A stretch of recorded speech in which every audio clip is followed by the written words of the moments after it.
Guys, তোমাদের কি সেই পুরনো লেজেন্ডারি গেম জিটিএ স্যান অ্যান্ড্রিয়াসের কথা মনে আছে?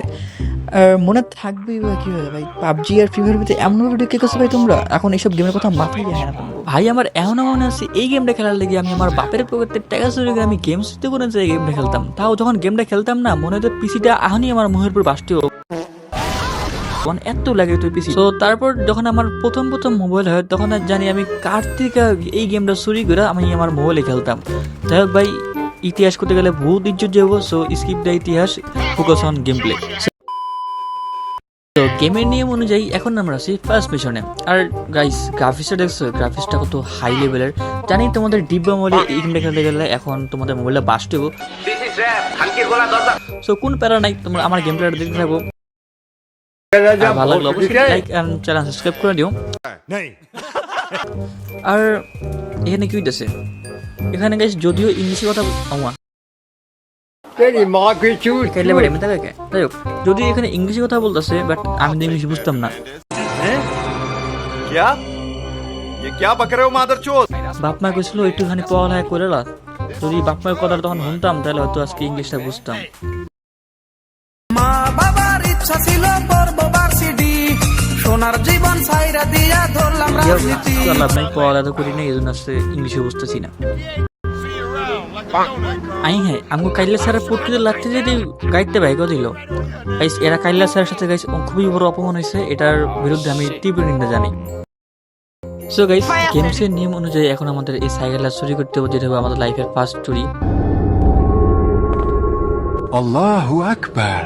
যদি গাইস আমার এই সাইকেলটা চুরি করতে একদমই মন যাচ্ছে না, কারণ গাইস কদিন আগে আমারও এরকম একটা সাইকেল চুরি হয়ে গেছিল, হয়তো ওই লোকটিও এরকম আমার মতো জিটিএ খেলতেছিল। কিছুই করার নাই, পরিস্থিতির শিকার আমিও। এখন সাইকেলটা নিয়ে যেতে হবে। এই গেমে একটা মজা জিনিস কি জানো? দেখছো কিভাবে লাফানো যায়? দেখছো এরকম লাফাতে গিয়ে আমারও মনে আছে আমার যে সাইকেলটা চুরি হয়েছিল, ওই সাইকেলে এরকম লাফাতে গেছিলাম, পরে যে আমার বিচিতে এমন জোর লাগছিল আমি 1 মাসের মতো ঢাকা মেডিকেলে ভর্তি গেছিল। গাইস, আসলে আমার ইতিহাসটা খুবই বড় এবং খুবই ইমোশনাল, যেটা শুনতে গেলে তোমাদের পাছার পানি বিচিতে এসে পড়বে এবং তোমরা খুবই ইমোশনাল হয়ে যাবা। তাই আসলে আমি আমার ব্যাক স্টোরিটা শুনতে যাচ্ছি না তোমাদের, কারণ জানি গাইস তোমরা আমার খুবই বড় ভক্ত, যদিও কষ্ট করে এই ভিডিওতে 2টা ভিউজও হবে না। हम लोगों ने गरीबी देखी है। সো যাই হোক গাইস, আজের বেচাল বাদ দিয়ে আমরা এসে পড়ছি গ্রোভ স্ট্রিটে, মানে সিএ যেখানে থাকে বাড়া বাসায়, মানে ওই এলাকার বস্তি যেটা।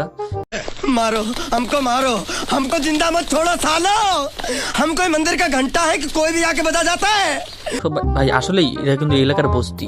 যাই হোক গাইস, সিরিয়া এসে পড়ছে। ওমা, সিরিয়া দেখতে পুরো কাইলা স্যারের মতো। আমি তো ওরা মজা করে কাইলা স্যারে বসেছিলাম, তো আসলে দেখতে কাইলা স্যারের মতো। ও মাই গড, দয়া कुछ समझ गया था? गाल में कुछ तो काला है। कुछ समझे दया? हाँ सर, इसका मतलब है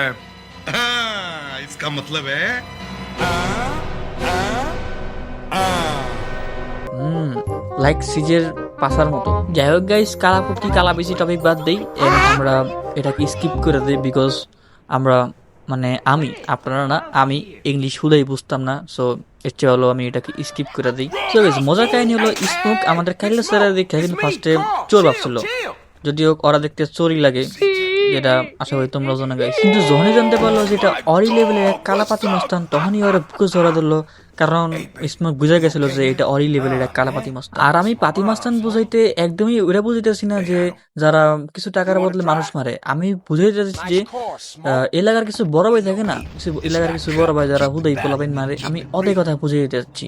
সো সিজে আর স্মোক ওই লেভেলের কিছু পোলাপাইন। সো লেটস গো ম্যান, আমাদের কিন্তু মিশন স্টার্ট হয়ে গেছে, আর আমরা মেবি কোনো একটা কবরস্থানে আছি।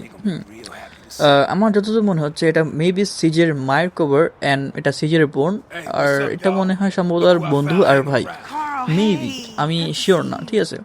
সো যাই হোক গাইস, ইংলিশ বোঝার যোগ্যতা আমারও নাই, আশা করি তোমাদেরও নাই। জানি তোমরা খুব শিক্ষিত মানুষ, আবার শিক্ষিত নামে অশিক্ষিত আর কি। समझ रहे हो आप? আশা করি ভাই তোমরা বুঝতে পারছো। সো আমরা এটাকে স্কিপ করে দিই, ঠিক আছে। সো গাইস, আমরা কিন্তু গেমটাকে স্কিপ করে দিছি। এখন কি হবে দেখি। হ্যাঁ, স্মোকের সেই সুন্দর গাড়িটা বাস্ট হয়ে গেল। গাইস, তোমরা কি জানো আমি কিন্তু গেমের শুরুতে অভিশাপ দিছিলাম যে এই গাড়িটা বাস্ট হবে। হ্যাঁ, জীবনে প্রথম আমার অভিশাপটা কাজে লাগলো। কিছু করার নাই গাইস, আবারও সাইকেলটা চুরি করা লাগলো, যেটা আমি একদমই চাই নাই, সেটা আমার জীবনে আবার করা লাগলো। পরিস্থিতি শিকার গাইস, পরিস্থিতি শিকার। আর গাইস তোমরা দেখতেই পাচ্ছো আমি কত প্রফেশনাল সাইকেল রাইডার, আমি কত প্রফেশনাল সাইকেল চালাতে পারি। সো অত কিছু বাদ দাও, আমরা চলো এটাকে স্কিপ করি, বিকজ এখানে কোনো কাহিনী নেই হুদাই। গাইস এই যে দেখো গাইস, এখন যে জামটা দিল না গাইস, এইসব জাম দেখলে না গাইস আমার এখনও জানো ওই জায়গাটা ব্যথা করে কিলে জানি, মানে আমার পাস্ট এখনও মনে করে, আর ওই জায়গাটা কেন জানি ব্যথা দেয় ওঠে। সো আমি এটা আসলে সহ্য করতে পারি না ভাই, সত্যি কথা। সো আমাদের মিশনে কিন্তু আমরা একদম লাস্ট পর্যায়ে এসে পড়ছি। সো এখানে সাইকেলটা পার্ক করলে আমাদের মিশন শেষ। সো দেখতে পারতেছো যে ব্ল্যাক স্কিন উইটে গেছে। সো এখন কিছু কনভারসেশন করবে, তারপরে কিন্তু আমাদের মিশনটা রুলস অনুযায়ী শেষ হয়ে যাবে। সো এটা কি একটু স্কিপ করে দেয়, বিকজ তোমরাই জানো ভালো। সো গাইস দেখতে পারতেছো মিশন পাস রিসপেক্ট প্লাস। হ্যাঁ, সো গাইস আজকে এই পর্যন্তই, আমরা কিন্তু ভিডিওকে আর আগে বাড়াবো না, আর এটা কিন্তু আমরা চাইতেছি একটা সিরিজ পার্ট করতে। সো তোমরা যদি নেক্সট পার্ট চাও অবশ্যই কমেন্ট করবে গাইস। আসলে মূল কথা হলো আমার প্রসেসর এবং মাদারবোর্ড দুটোই অনেক হিট দিতেছে, যে কারণে আমি ভিডিও করতে যেতেছি না। কারণ একে তো এটা অনেক হাই গ্রাফিক্স গেম, দ্বিতীয়ত ব্যাকগ্রাউন্ড রেকর্ডিং চলতেছে, যেটা আসল কথা, নাহলে আমি গেমটা আরও খেলতাম। হ্যাঁ, কারণ ভাই আমার আজ এরা কাম করার বহুত টাইম আছে ভাই। সো আজকে ভিডিও পর্যন্ত গাইস, দেখা হবে ভিডিওতে। আল্লাহ হাফেজ, ভালো থেকো সবাই। ভালো না থাকলেও আমার কিছু করার নেই। আমার চ্যাটার বাল হাত